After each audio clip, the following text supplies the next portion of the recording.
자, 오늘은 사사기 9장 말씀을 가지고 아비멜렉과 세겜 사람들이 뿌린 죄의 씨 이런 제목으로 말씀 증거하도록 하겠습니다. 한번 따라봅시다. 아비멜렉과 세겜 사람들이 뿌린 죄의 씨.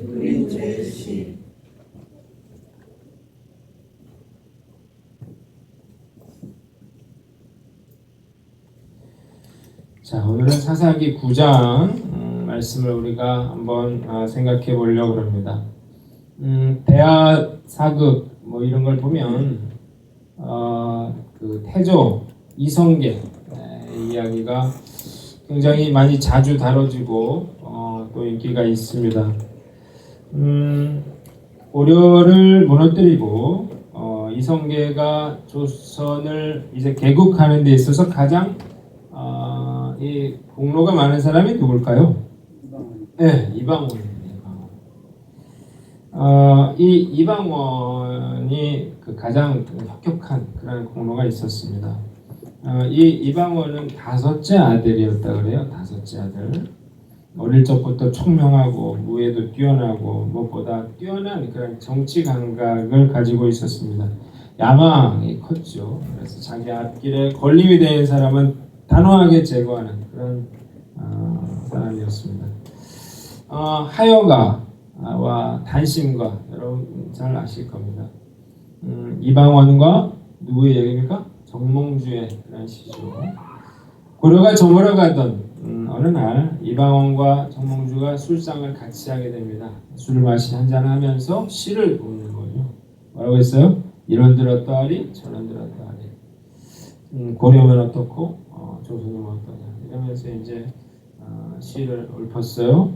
그러자 정몽주가 뭐라고 했습니까? 이 몸이 죽고 100번 고쳐주고 이런 시로 그 이방원의 어떤 그런 제안을 거절을 하게 됩니다. 이방원은 더 이상 이 정몽주를 설득하는 것이 의미가 없다 이렇게 생각하고 그날 바로 선주교에서 쇠방망이로 이 정몽주를 쳐 죽입니다.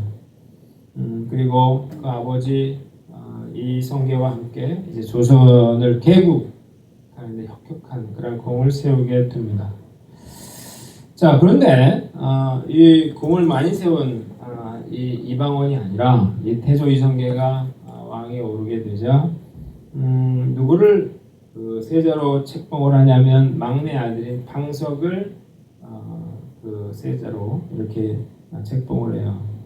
이유가 뭘까요? 공은 이방원이 세웠는데 막내 아들을 세자로 세웠습니다.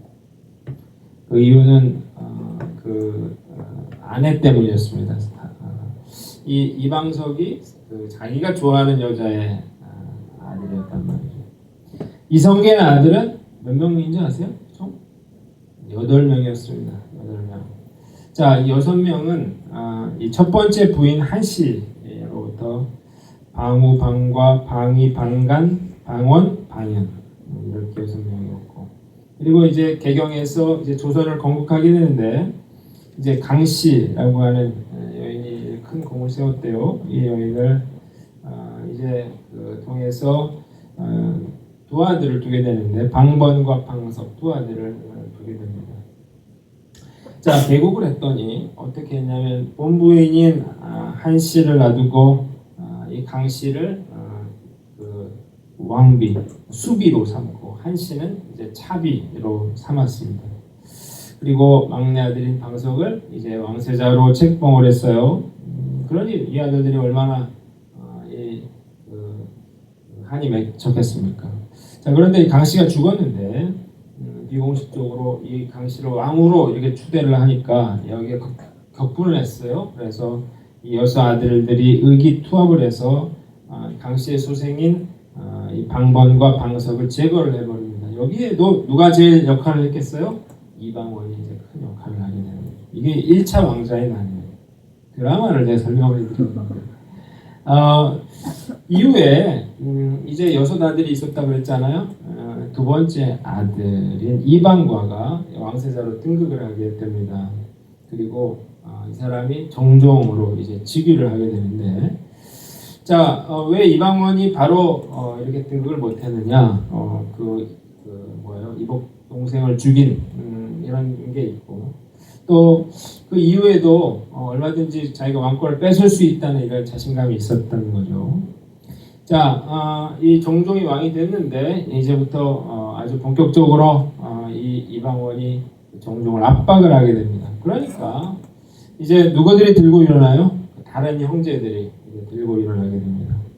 왕세자 자리가 비어 있는데 다섯째 이방원과 넷째 이방간이 이제 치열한 이제 권력 다툼을 하게 되는데 그 자리를 노리는 거죠. 그러다가 정종 2년에 이방간이 이제 난을 일으키게 됩니다. 이러니까 뭐 간단하게 이방원이 그 형을 제압을 하고 그리고 스스로 왕세자에 오릅니다. 그해 이방원은 정종에게 왕위를 물려받고 마침내 태종으로 등극을 하게 됩니다. 왕권이 얼마나 강력했겠어요? 그렇죠. 아주 강력한 왕권. 자, 그런데 이 태종에게는 심각한 그런 고민이 있었습니다. 어떤 고민이 있었나? 자식을 또 많이 낳았습니다. 태종이. 부인이 몇 명 정도 됐을까요? 태종은 12명이었습니다. 부인이 12명으로부터 무려 12남 17녀를 낳았다. 자, 그러니까 고민이 되겠죠. 뭐가 고민이 되겠어요? 자기 자식들이 자기가 했던 피비린내 나는 그런 고륙상쟁을 벌일 것, 이것에 대해서 염려를 했어요. 그래가지고 이걸 내가 되풀이하지 않겠다 이래서 심혈을 기울였습니다. 그래서 그 정비가 낳은 원경왕후가 낳은 네 아들 중에 이제 하나를 왕세자로 고르는데 고민하다가 누굴 골라요? 첫째 양령을 고릅니다. 자, 문제는 골라놓고 보니까 시간이 흐를수록 누가 마음에 들어요? 셋째 아들 누구요? 충령이 마음에 드는 거죠. 그런데 이 양령이 이상한 행동들을 많이 하고 기이한 행동들, 정말 그 난잡한 짓도 많이 하고 이러면서 그 아버지의 마음이 충령에게 있다는 사실을 또 그 깨닫고 더 심해지는데, 자, 이러다가 어떻게 합니까? 폐쇄자를 시켜버리죠. 양령을. 그리고 양령을 폐쇄자시키고, 그리고 누구를 세자로 삼습니까?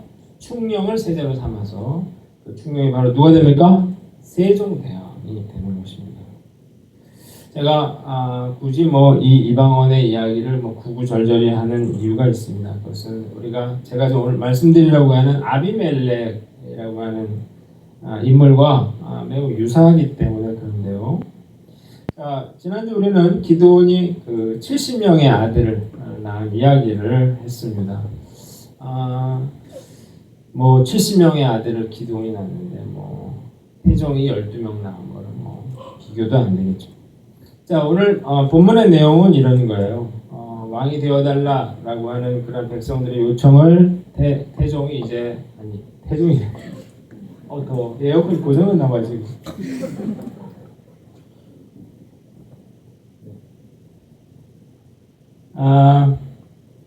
기드온이 죽고 나자 이제 이스라엘에 어려움이 생겨요. 뭐가 생깁니까? 이제 그 아들들 왕권 다툼이 일어나게 됩니다. 자, 기드온이 죽고 지도자가 없는 상황에서 첩의 아들이었던 아비멜렉이 이제 세겜 사람들한테 갑니다. 그래서 자기를 왕으로 세워달라 그렇게 요구를 합니다.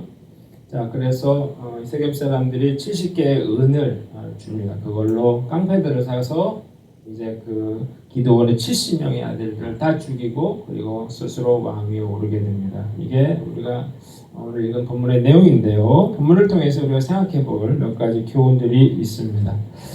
자, 오늘 1절로 3절인데요. 같이 한번 읽어보겠습니다. 한번 읽겠습니다. 요르바알의 아들 읽습니다. 시작.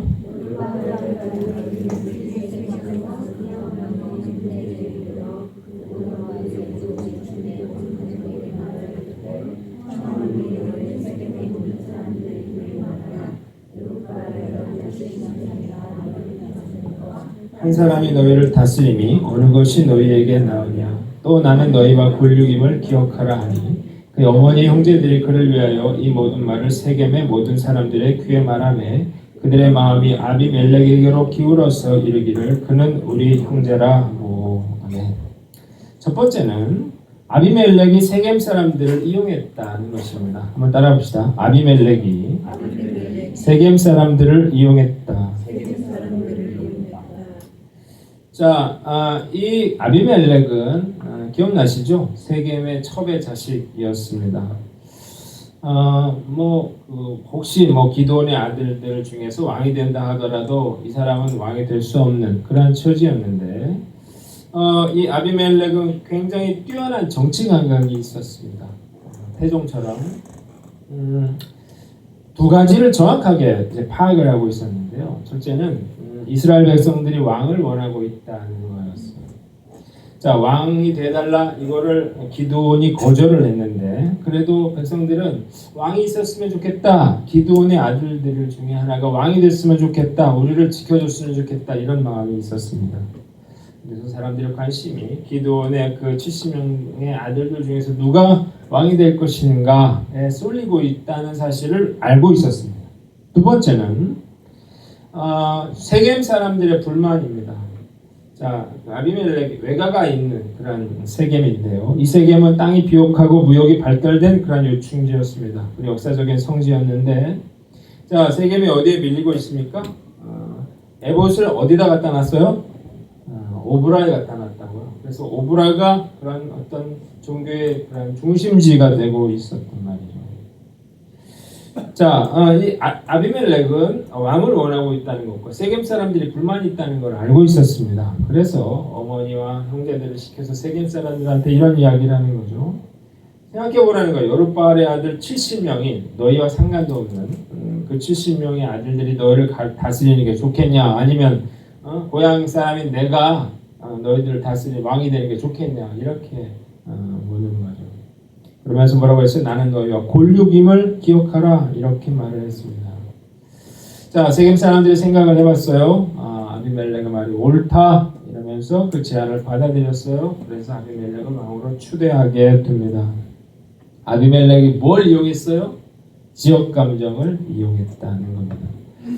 자, 아비멜렉은 머지않아서 기드온의 아들들이 왕이 될 거다, 이렇게 말했죠. 그래서 그렇게 될 거면 내가 왕이 되는 게 너희들에게 이득이다, 그렇게 이야기를 했습니다. 그리고 이 오브라의 그런 마음이 상해있는데, 자존심이 상해있는데, 이걸 보상받기 위해서는 세겜 족속인 내가 왕이 돼야 된다, 이렇게 이야기를 하는 겁니다. 자, 이걸 보면서 이 아비멜렉과 세겜 사람들의 행태가 우리나라 지역 감정과 참 닮았다, 그런 생각을 해봤습니다. 우리나라 남북이 갈라졌잖아. 지구상에 진짜 조그만 나라인데 이 나라가 남북이 딱 갈라졌는데 문제는 어떻게 돼요? 동서로도 딱 갈라지고 충청도 갈라지고 강원도 갈라지고 뭐 하는 짓인지 모르겠어요. 자, 지역 감정은 원래 없던 거예요. 전라도나 충청도나. 그런데 누가 만들었어요 이거? 정치인들이 만들었죠. 자, 정권을 잡기 위해서 지역 사람들을 막 부추긴 거예요. 자, 나를 뽑아줘야만 우리 지역이 발전할 수 있다, 이렇게 말하는 거죠. 자, 이게 아주 고질적인 그런 병폐가 됐는데, 여러분, 특히 대통령 같은 사람은 그 사람이 어디 출신이든 그 지역에 특혜를 주면 안 되는 거잖아요. 대통령은 한 나라의 대통령 아닙니까? 근데 자기 고향 사람들을 막 부추겨가지고 날 뽑아주면 내가 이쪽에 특혜를 주겠다, 이런 식으로 이 정치인들이 그런 식으로 정치를 해왔기 때문에, 그러니까 어떻게 됩니까? 이런 지역 감정이 생겨나게 되는 거죠. 자, 문제는 이 지역 감정이라고 하는 것이 하나님이 절대 기뻐하시는 게 아니라는 것입니다. 잠언 큐티를 우리가 하고 있는데, 잠언을 제가 묵상하면 묵상할수록 느끼는 것은 하나님의 공정성과 객관성, 이거 굉장히 중요하다, 이거를 제가 깨닫게 됩니다. 그러니까 어떤 내가 가깝다고 해서, 내가 내 고향이라고 해서, 아는 사람이라고 해서 내가 특혜를 베풀어서는 안 된다는 것이죠. 이것은 지역 감정을 그렇게 부추겨서 뭔가 자기가 원하는 것을 얻어내는 것은 하나님이 싫어하는 일을 하는 거고 하나님을 대적하는 악한 일이다라고 하는 거예요. 저는 지역 감정을 조장하는 그런 말들 굉장히 싫어합니다. 우리가 남이가 이런 말도 그렇고, 이것은 그 공정성을 무너뜨리는 그런 악한 말이기 때문에 그런데요. 제가 지금까지 살아오면서 느낀 게 있어요. 뭐 경상도 사람이냐 전라도 사람이냐 이게 좋은 게 아니고 전라도에도 좋은 사람이 있고 나쁜 사람, 경상도에도 좋은 사람이 있고 나쁜 사람이 있는 거예요. 뭐 어디서 태어났느냐 이건 하나도 중요하지 않습니다. 저는 서울에서 태어나서 서울에서 쭉 자라서 생활하다가 처음으로 파주에 이제 왔어요. 제가 이렇게 보니까 나하고 친한 분들이 누군가 봤더니 저는 부산에 그 이태근 목사님하고 되게 친하거든요. 충남 당진교회에 있는 목사님하고 되게 친한데 제가 진짜 부산에 참 자주 갔습니다. 제가 경상도 사람들 아싸라고 또 의리 있는 거 굉장히 좋아합니다.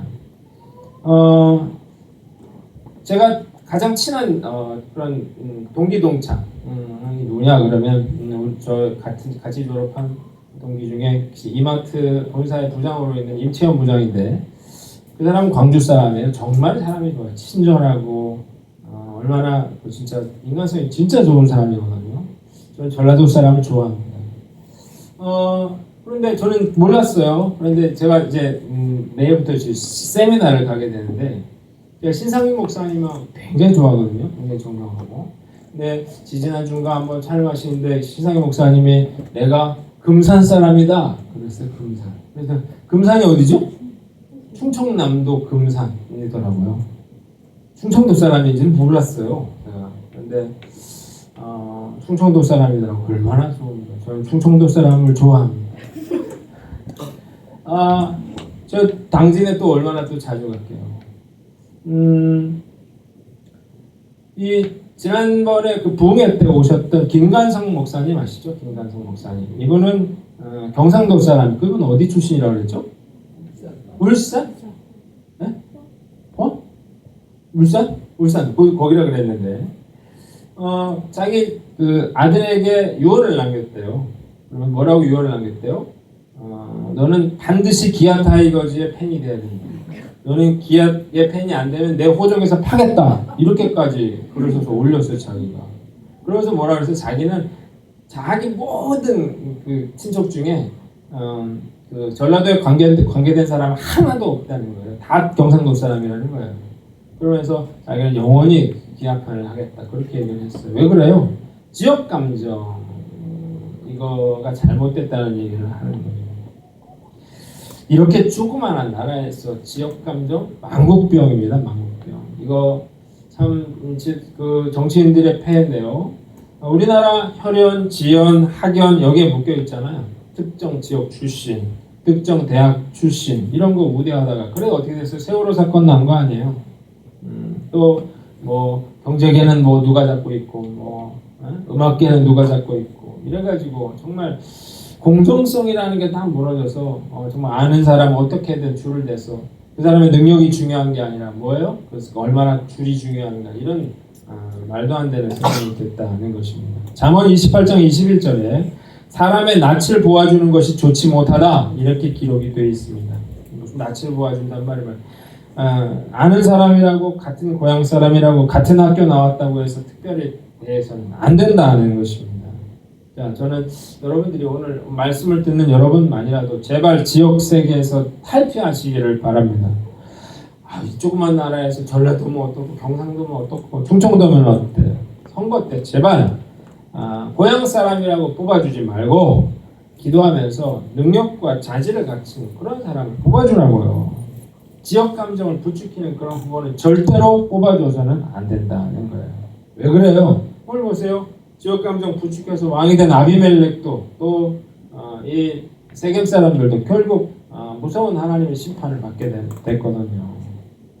자, 우리가 공과 사는 뭐다? 공과 사는 어떻게 하라? 분명히 하라. 한번 따라해보세요. 공과 사는 분명히 하자. 자, 예수 믿는 사람이라도 좀 이 공과 사가 분명하고 달라야만 이 나라가 제대로 되지 않겠습니까? 우리가 늘 공평하고 정의롭게 행동함으로 하나님 기뻐하시는 나라가 되는 저와 여러분들 되시기를 주님의 이름으로 축원합니다.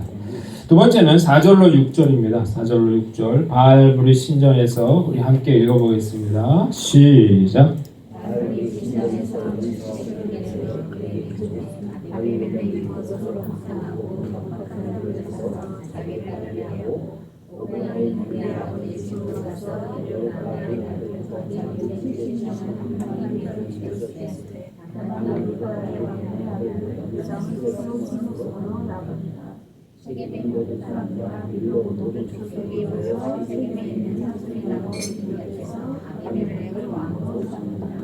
아멘.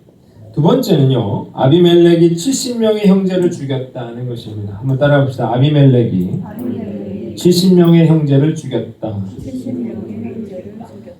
자, 이 지역 감정을 부추기는 이 아비멜렉의 말을 듣고 세겜 사람들은 바알브리 신전에서 은 70개를 내어줍니다.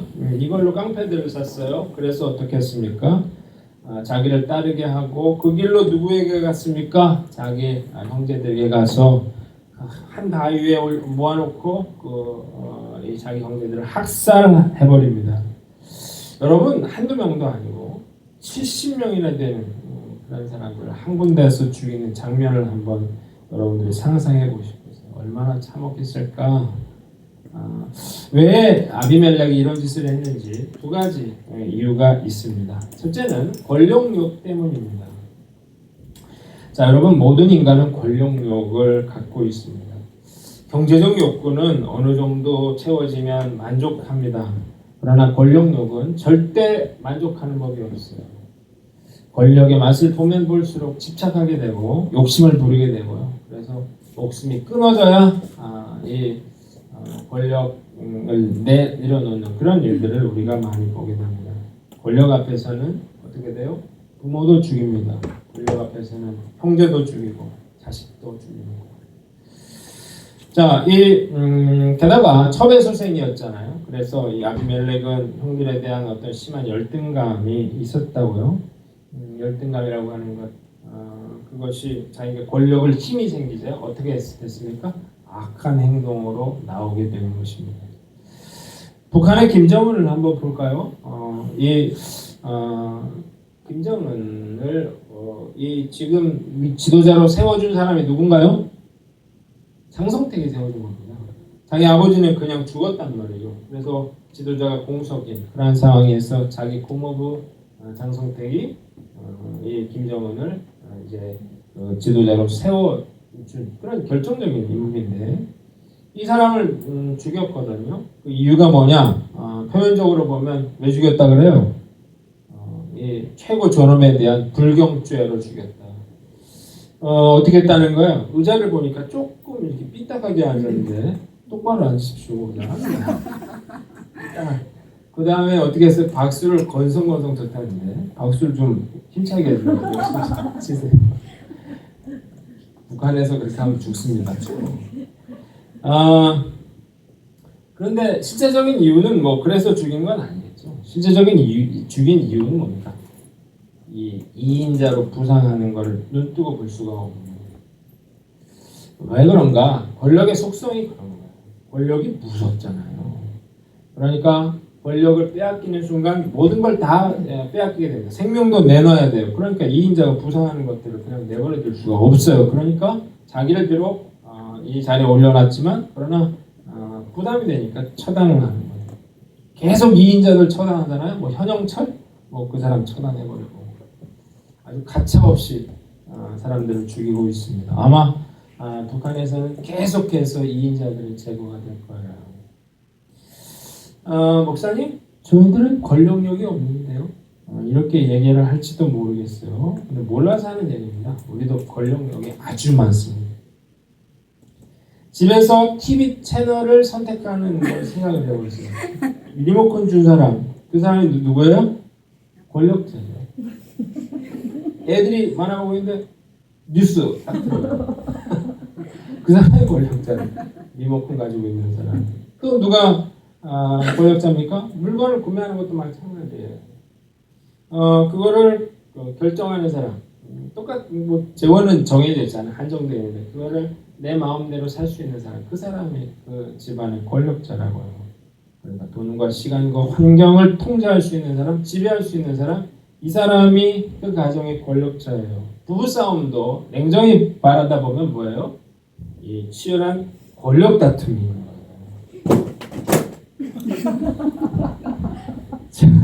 아이들 노는 걸 한번 생각해 보세요. 아이들 힘이 센 아이는 어떻게 합니까? 자기가 원하는 장난감을 자기 가지고 놉니다. 힘이 약한 아이는 어떻게 돼요? 맨날 나도 그러거든요. 힘이 약한 아이는. 이 부모나 선생님이 개입하지 않으면 아마 힘센 아이가 손도 못 대게 하면 만질 수도 없어요. 이게 바로 권력이라고 하는 거죠.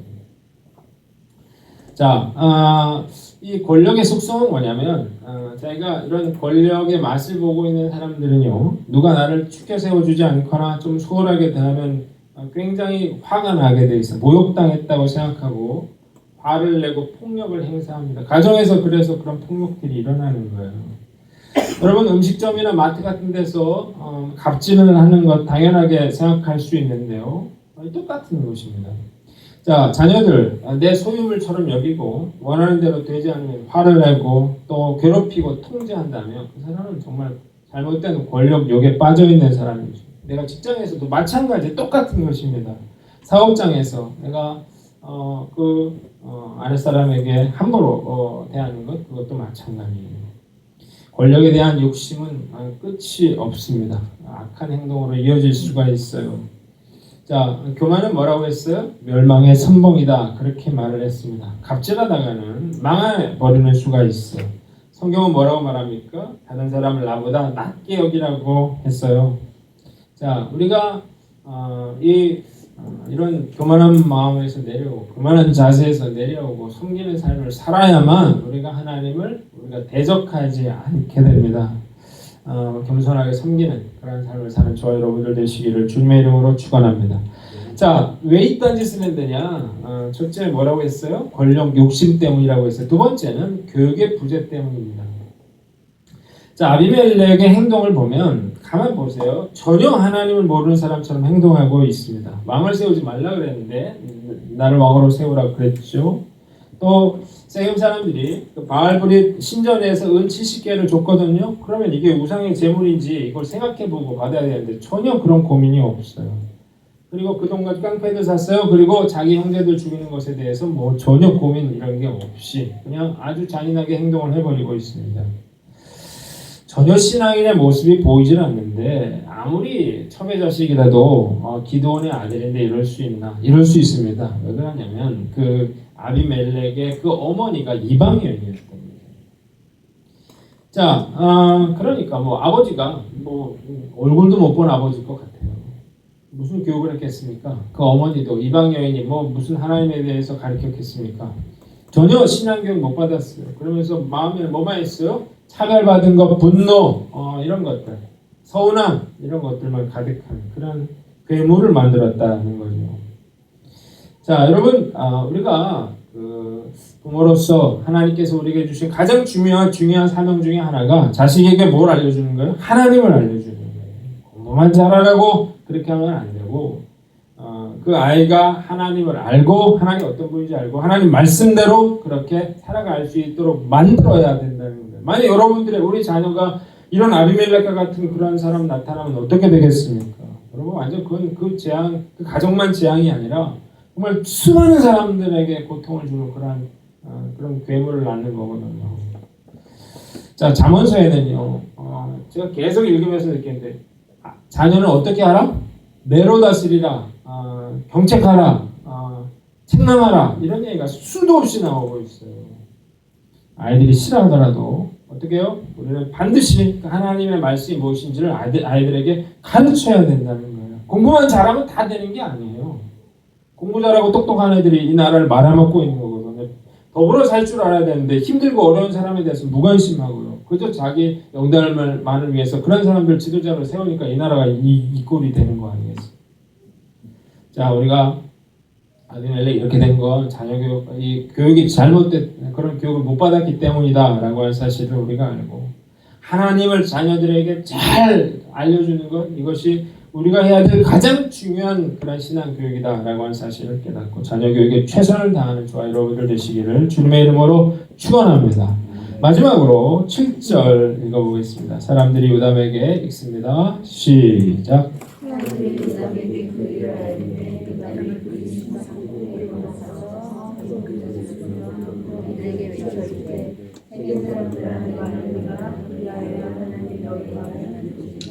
자, 세 번째는 세겜 사람들이 요담의 책망을 무시했다는 겁니다. 한번 따라합시다. 세겜 사람들이 요담의 책망을 무시했다. 자, 놀랍게도요, 이 아비멜렉의 학살 가운데에서도 살아남은 그런 아들이 있었습니다. 바로 누구예요? 기드온의 막내 아들 요담이었습니다. 어디 숨어 있었는지 모르겠는데 숨어 있다가 목숨을 부지했습니다. 그래서 세겜과 밀로의 모든 사람들이 모여서 아비멜렉을 왕으로 삼았다 하는 소식을 들은 요담은 그리심 산으로 올라갔어요. 그래서 세겜 사람들에게 이야기 하나를 들려줍니다. 이것은 하나님이 요담을 통해서 그들이 돌이킬 수 있는 기회를 주신 것이었습니다.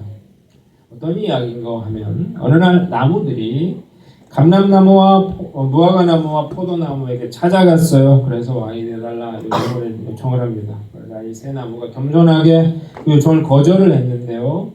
가시나무는 달랐습니다. 주제넘게도 왕이 되겠다고 나섰고 자기 그늘에 피하지 않으면 불이 나와서 레바논의 백향목을 사를 것이다 이렇게 위협을 했습니다.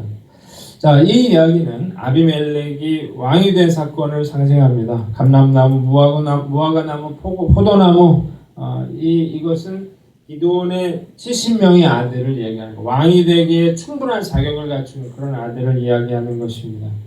그들은 왕이 될 그런 충분한 자격이 있었음에도 불구하고 그 제안을 거절했어요. 그러나 가시나무는 달랐습니다. 아무 쓸모없는 나무였음에도 불구하고 왕이 되려고 했고 나무들을 협박했는데 바로 이 가시나무가 누구예요? 아비멜렉을 상징하는 것이죠. 16절 우리 같이 읽어보겠습니다. 시작.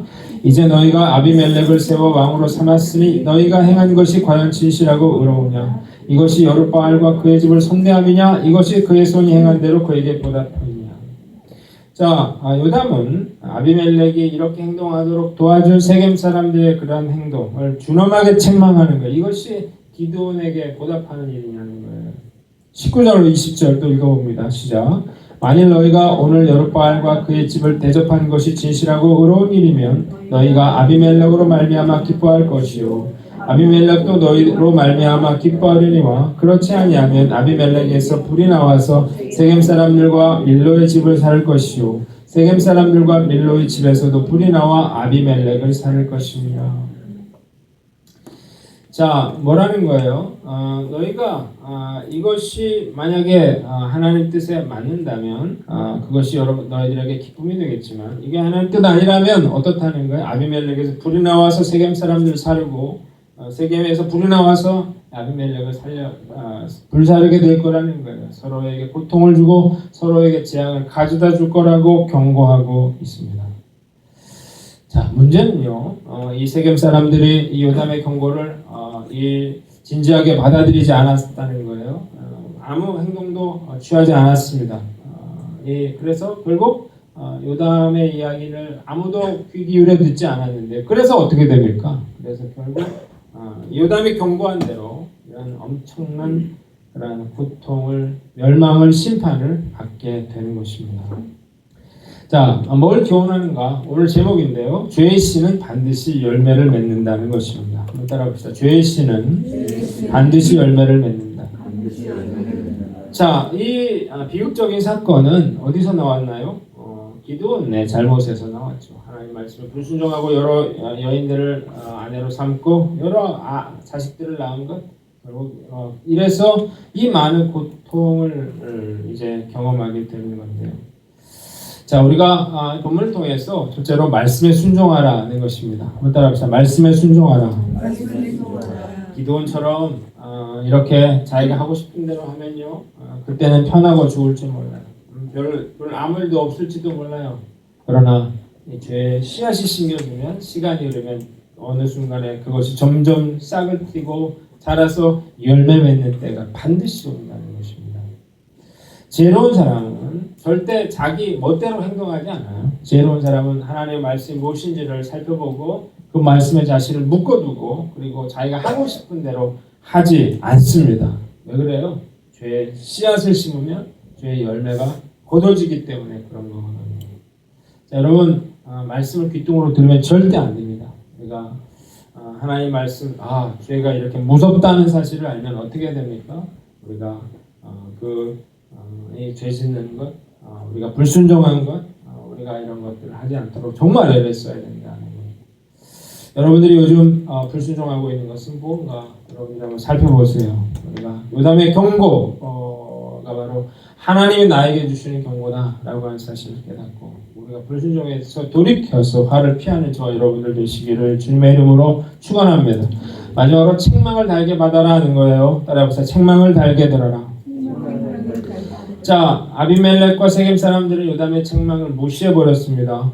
문제는 그 요담의 책망이 요담의 이야기가 아니라 요담을 통해 하신 하나님의 책망이라는 것입니다. 책망은 누구나 듣고 싶지 않겠죠.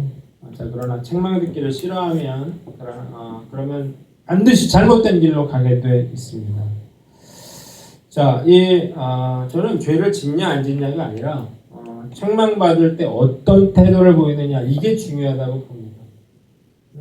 뭐 다윗 같은 사람 실수했어요. 죄를 졌어요. 이럴 때 지적당했을 때 어떻게 했어요? 그걸 인정했습니다. 그리고 어떻게 했습니까? 옷을 찢고 회개했죠. 돌이켰습니다. 그래서 살았다고요. 그러나 불순종한 사람들의 특징 중에 하나는 책망을 듣기 싫어한다는 거예요. 그리고 어떻게 합니까? 그걸 거절합니다. 그리고 그게 하나님 뜻 아니라고 부정을 해버려요. 그래서 결국 망하게 되는 것입니다. 하나님께 직접 듣겠다. 하나님 기도도 안 하면서 무슨 하나님의 뜻을 들어요. 하나님은 사람을 통해서 이야기합니다. 나단을 통해서 오늘 요담을 통해서 이야기하고 있는 거예요. 오늘 하나님께서 오늘 말씀을 통해서 여러분들에게 책망하고 있는 것은 뭔가를 여러분들이 한번 살펴보고 그냥 내버려둬서는 안 된다는 거예요. 우리가 핑계대거나 변명하지 말고 우리가 잘못을 인정하고 돌이킬 줄 아는 저와 여러분들 되시기를 주님의 이름으로 축원합니다. 자, 우리 같이 찬양하고 기도하겠습니다. 찬송가 254.